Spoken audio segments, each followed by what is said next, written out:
Сонымен, құрметті оқушы, Алтын Орда мемлекетінің хандарының тақырыбын жалғастырайық.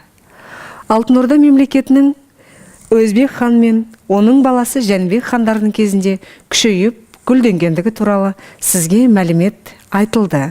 Ал енді Өзбек ханның баласы Жәнібек хан 1357 жылы қайтыс болғаннан кейін Алтын Ордада қиын қыстау заманы басталады.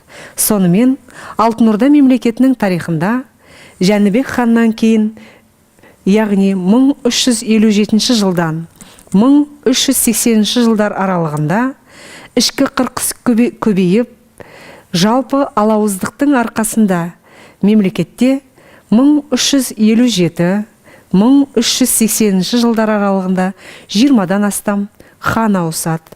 Бірақ осы кезеңді Алтын Орда тарихында 1357-1380 жылдар аралығында кезеңді ұлы дүрбелең кезеңі деп атайды. Ал енді осындай кезеңде Алтын Орда әрине әлсіреп, құлдырау шегіне жете бастайды.